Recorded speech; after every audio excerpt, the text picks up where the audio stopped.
The morning sun cast long shadows across the military training ground as hundreds of elite soldiers gathered for what promised to be an extraordinary demonstration. Among them stood Tank, a Navy SEAL with 12 years of combat experience and a reputation that preceded him wherever he went. His broad shoulders and intimidating presence had earned him respect in every unit he'd served with, but also a dangerous sense of superiority that few dared to challenge. Sarah adjusted her tactical gear one final time as she surveyed the crowd before her. At 5 feet 6 inches and weighing barely 140 pounds, she seemed almost fragile among the sea of muscular warriors. But appearances could be deceiving. Sarah held black belts in 3 different martial arts, had completed 2 tours as a military intelligence officer, and possessed a D in biomechanics that she'd earned while serving. Today, she wasn't here as a soldier, but as a civilian contractor hired to demonstrate new close-quarters combat techniques to some of the military's most elite units. The demonstration was part of a larger initiative to improve hand-to-hand combat training across Special Forces units. Sarah had developed a revolutionary fighting system that combined traditional martial arts with modern scientific understanding of human movement and psychology. Her techniques had already been adopted by several law enforcement agencies, but today marked her first presentation to military special operations forces. General stepped forward to address the assembled crowd. Ladies, today we have the privilege of learning from Dr. Sarah, whose innovative combat system has shown remarkable results in field testing. Doctor will be demonstrating techniques that could save your lives in situations where weapons aren't an option. A murmur of skepticism rippled through the crowd. Many of these men had spent years perfecting their own combat skills, and the idea of learning from a small civilian woman struck some as almost insulting. Was among the most vocal critics, though he kept his comments to hushed conversations with his teammates. "You really think that little lady is going to teach us something we don't already know?" whispered to his squad leader, Staff Sergeant Davis. "I've been in more real fights than she's probably seen in movies." Davis, a seasoned operator with his own impressive record, shot a warning look. "Tank, remember where we are, show some respect." But had always struggled with authority when it didn't align with his worldview. Growing up in a rough neighborhood in Detroit, he'd learned early that size and aggression usually won the day. The military had given him structure and purpose, but it hadn't entirely tamed his confrontational nature. His fellow SEALs often joked that had 2 settings, intense and more intense. Sarah began her demonstration by explaining the science behind her techniques. She spoke about leverage points, center of gravity, and how proper technique could allow a smaller person to overcome a larger opponent. Her voice was calm and confident, but found himself growing more irritated with each passing minute. "The key principle," Sarah explained, "is that in close combat, technique and timing matter more than raw strength. When you understand how the human body moves and reacts under stress, you can use an opponent's size and aggression against them." She called for a volunteer from the audience. Several hands went up, but Sarah's eyes settled on a young Marine corporal named Jackson. He was tall and athletic, but not particularly imposing compared to some of the other operators present. Sarah quickly and efficiently demonstrated several techniques, showing how she could control and neutralize Jackson despite his size advantage. The demonstration was impressive, but remained unconvinced. In his mind, the young Marine was probably going easy on her, maybe even following some kind of script. Real combat wasn't about technique and leverage. It was about who could hit harder and take more punishment. "That's all well and good against someone who's cooperating," muttered, loud enough for several people around him to hear. "But what happens when you're facing someone who really wants to hurt you?" Sarah paused in her explanation, having caught the comment. Her experience as a military officer had taught her to handle disruption with professionalism, but she also knew that skepticism needed to be addressed directly if her training was going to be effective. "I understand there might be some doubts," she said, addressing the entire group while her eyes briefly met. "Combat sports and military training often emphasize different approaches. What I'm showing you today isn't meant to replace your existing skills, but to enhance them.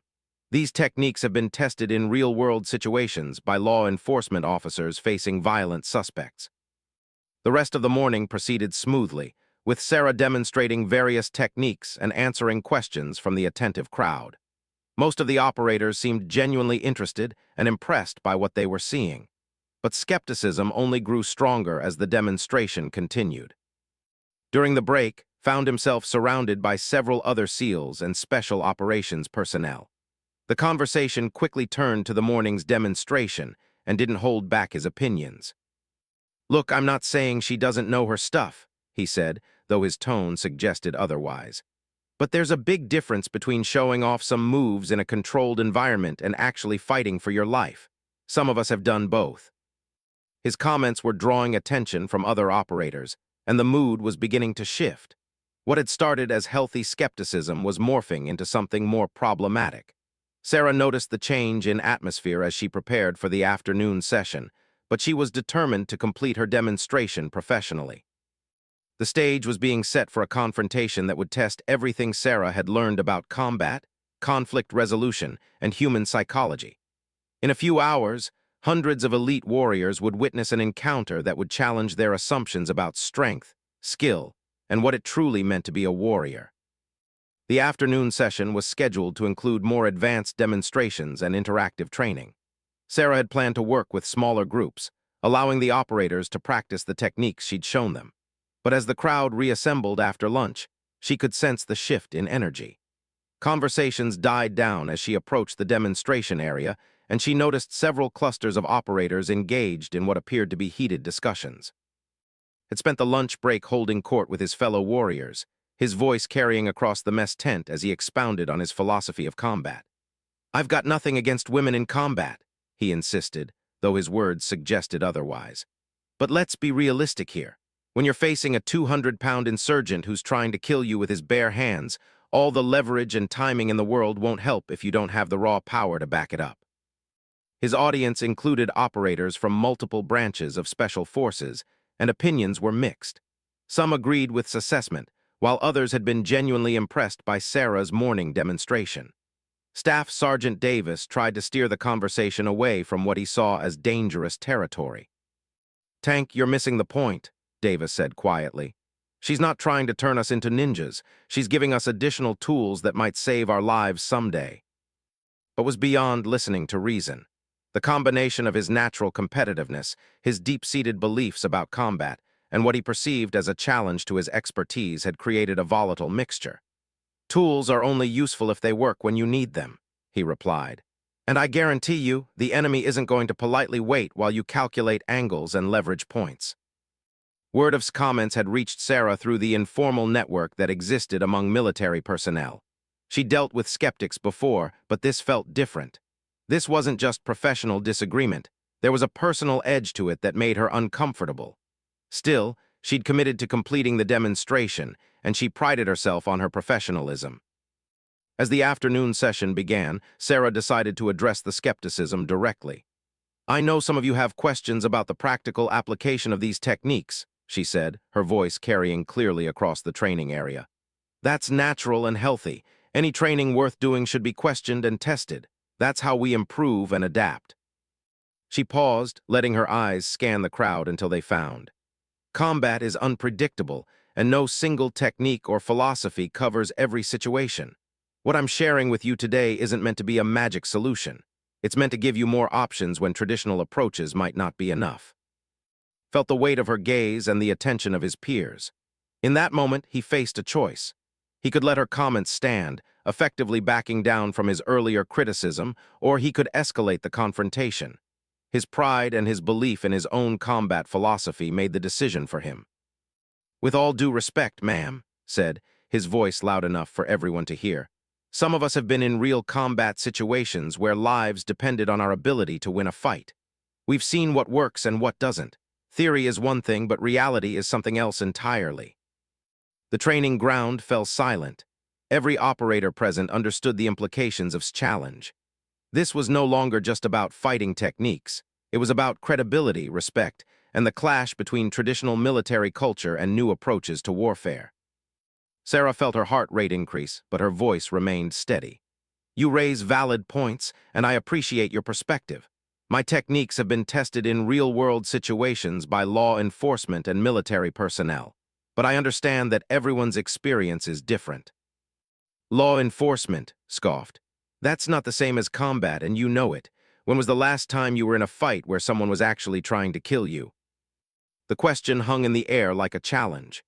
Sarah had faced dangerous situations during her military service, but never hand-to-hand combat in a war zone, had identified what he saw as a weakness in her credentials, and he was pressing his advantage. General stepped forward, sensing the situation was spiraling out of control. "Petty officer, that's enough. Doctor is here as our guest and an expert in her field." But was beyond caring about protocol. The combination of adrenaline, wounded pride, and genuine belief in his position had taken over. "I'm not trying to be disrespectful, sir, but if we're going to trust our lives to these techniques, shouldn't we know they work against someone who's really trying to win?" Sarah recognized the moment for what it was. She could deflect, ask for support from the general, or try to change the subject.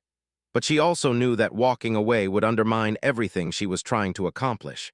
If these operators didn't believe in her techniques, they would never use them when it mattered. "What exactly are you proposing?" she asked quietly. Felt a surge of satisfaction. He had her backed into a corner, and now he could prove his point once and for all. A real demonstration, not choreographed, not planned out. You try your techniques against someone who's actually fighting back. The crowd stirred with anticipation and unease. This was clearly beyond the scope of a normal training demonstration, but it was also exactly the kind of test that appealed to the competitive nature of special operations personnel. "And who did you have in mind for this demonstration?" Sarah asked, though she already knew the answer. Stepped forward, his imposing frame casting a shadow over her.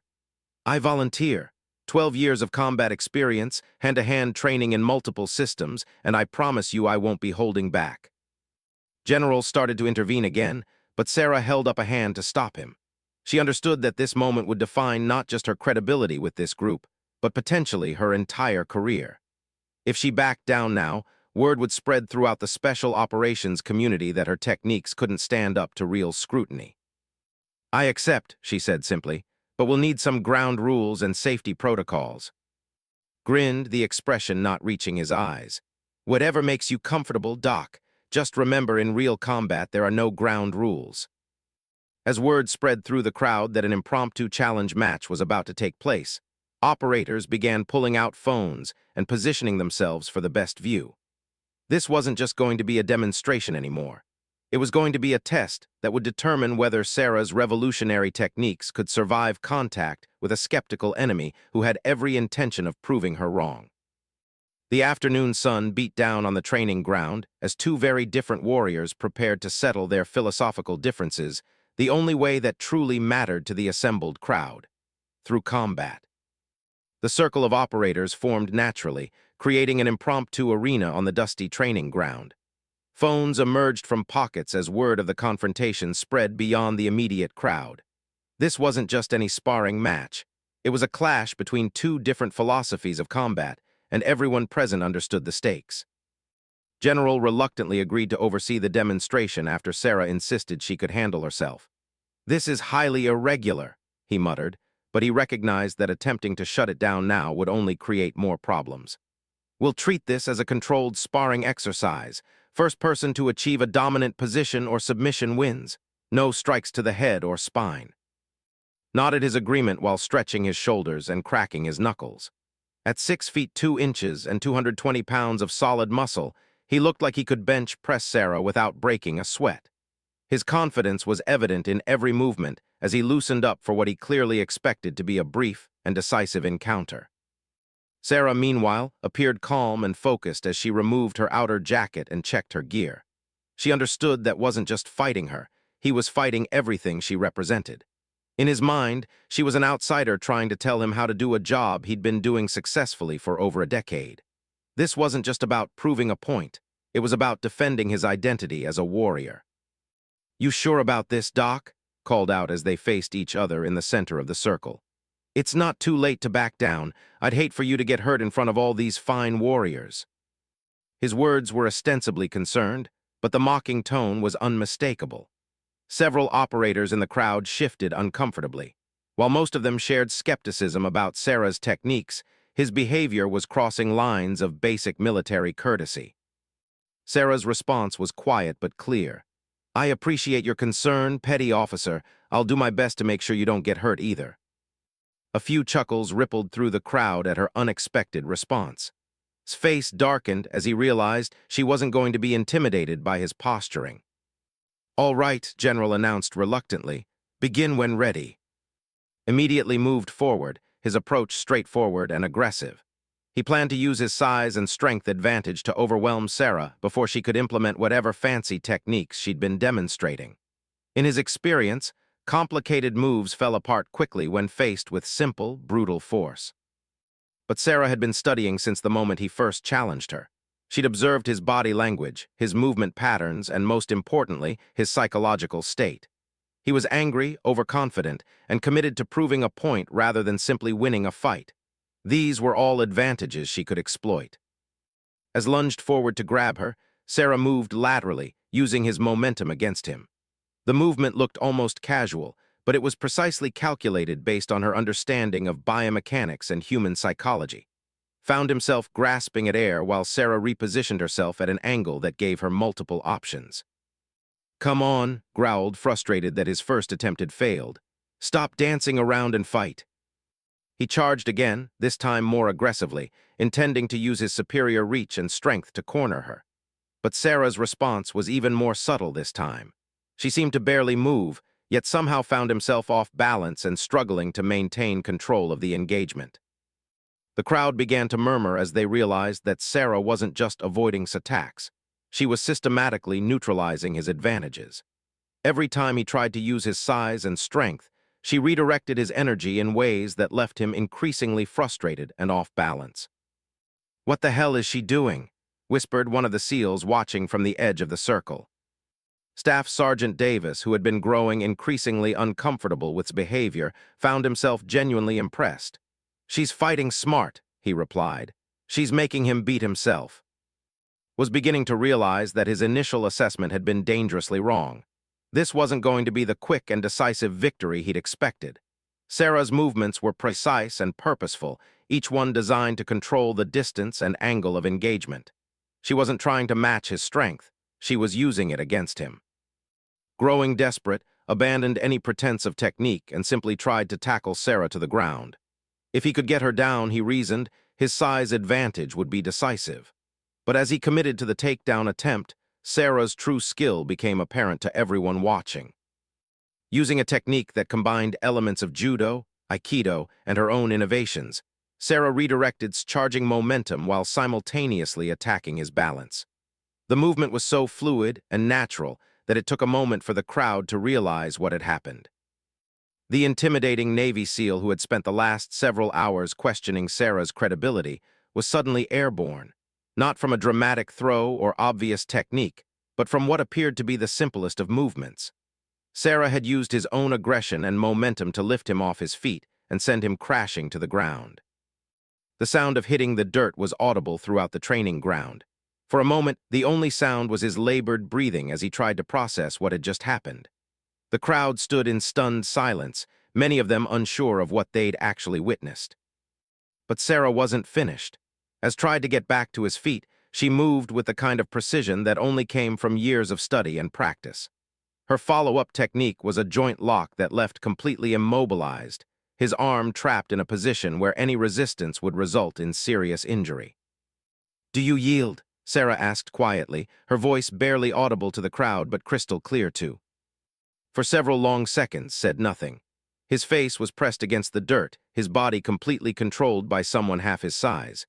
Everything he believed about combat, about strength, about what it meant to be a warrior, was crashing down around him.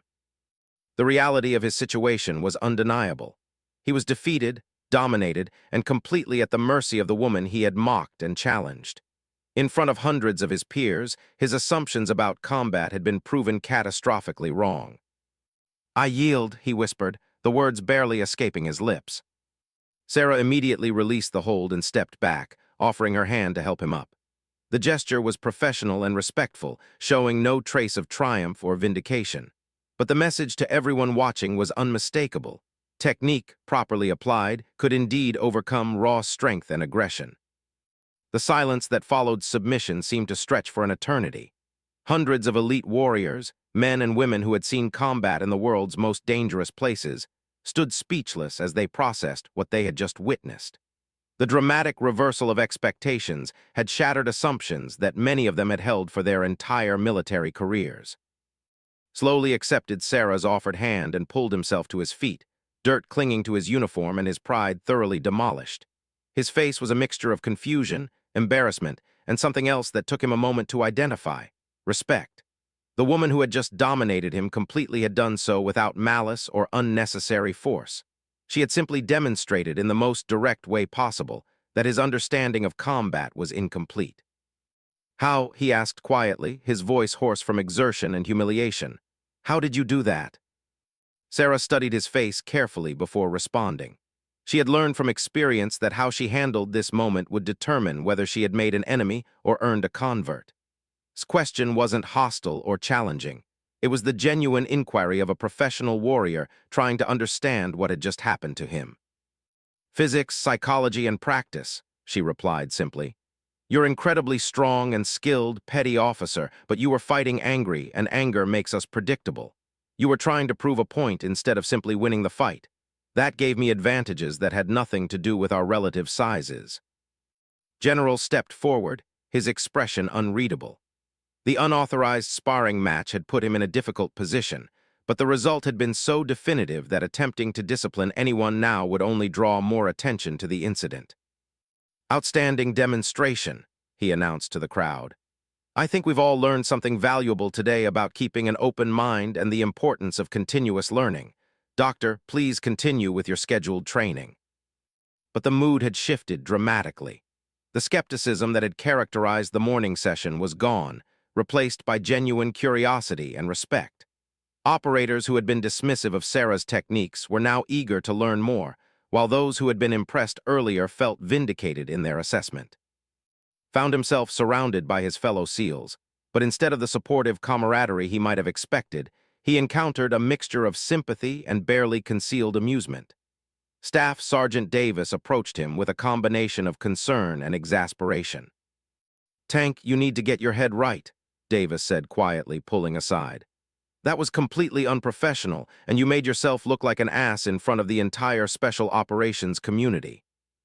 Nodded slowly, still trying to process the complete reversal of his expectations. "She made it look so easy, Sergeant. I've never been handled like that by anyone, male or female." "That's because you underestimated your opponent and let your ego drive your tactics," Davis replied bluntly. "In combat, that gets you killed. Here, it just gets you embarrassed." Meanwhile, Sarah had resumed her demonstration, but the dynamic was completely different now. Instead of skeptical observers, she faced an audience of engaged professionals eager to understand techniques that had just proven their effectiveness in the most convincing way possible. Questions came rapidly, and the quality of engagement was far higher than anything she had experienced in previous demonstrations. "Doctor," called out a Marine captain, "can you break down exactly what you did in that sequence? I've never seen anything like it." Sarah smiled, recognizing the genuine professional interest in the question. The key was reading his psychological state and using it to predict his actions. Petty officer was fighting emotionally rather than tactically. That made his movements telegraphed and his timing predictable. Once I understood his pattern, I could position myself to redirect his energy rather than oppose it directly. She spent the next several minutes breaking down the techniques she had used, explaining the principles involved and demonstrating how proper leverage could allow a smaller person to control a larger opponent. The crowd was completely absorbed, asking detailed questions about application and adaptation. Still stinging from his defeat but genuinely curious about what he had experienced, found himself listening intently to Sarah's explanations. His military training had taught him to learn from every experience, whether success or failure. As painful as this lesson had been, he was beginning to understand that it might be one of the most valuable of his career. As the afternoon wore on, Sarah worked with small groups of operators, helping them understand and practice the techniques she had demonstrated. The level of engagement was extraordinary, with hardened warriors approaching the training with the kind of humility that only came from witnessing something that challenged their fundamental assumptions. During a break in the training, approached Sarah hesitantly. The aggressive confidence of a few hours earlier was gone, replaced by something that looked almost like nervousness. He had spent considerable time thinking about how to approach this conversation, and he wasn't entirely sure how to begin. Doctor, he started, then paused. Sarah, I owe you an apology. Sarah turned to face him fully, giving him her complete attention. She could see the struggle in his expression, the difficulty of admitting error for someone whose entire identity was built on being right about combat. I was completely out of line earlier, continued. I let my preconceptions and my ego drive my behavior, and I disrespected both you and my uniform. That's not who I want to be as a warrior or as a person. Sarah nodded, appreciating the difficulty of what he was doing. Apology accepted, petty officer. What happened today doesn't define you unless you let it. The question is what you do with the experience. I'd like to learn, said simply, if you're willing to teach someone who was stupid enough to challenge you in the first place. For the first time that day, Sarah's professional demeanor cracked slightly, revealing a genuine smile. Everyone deserves the chance to grow. The fact that you're here asking to learn tells me everything I need to know about your character. Word of the confrontation and its outcome spread rapidly through military networks. Video clips appeared on social media, though most focused on the dramatic nature of the encounter rather than the deeper lessons about humility, learning, and the evolution of warfare. Sarah found herself fielding requests for training from units around the world, while became an inadvertent advocate for keeping an open mind about new techniques and approaches. Months later, would incorporate many of Sarah's techniques into his own training regimen. He became one of the most effective instructors in his unit, partly because his public lesson in humility had taught him the value of approaching every situation with respect for his opponent and openness to new ideas. The incident became legendary within special operations circles, not just for the dramatic upset, but for what it represented about the ongoing evolution of military training and the importance of challenging assumptions even among the most elite warriors. Sarah's techniques were eventually incorporated into training programs across multiple branches of service, and her approach to combining scientific analysis with practical application became a model for military innovation. But perhaps the most important outcome was the personal transformation of both participants. Sarah learned that sometimes the most effective teaching moments came from allowing skeptics to test their assumptions directly, while discovered that true strength came not from being unbeatable, but from being willing to learn, grow, and admit when you were wrong. The confrontation that began with one warrior trying to humiliate another ended with both of them becoming better versions of themselves, and hundreds of elite operators learning valuable lessons about combat, respect, and the never-ending journey of professional development.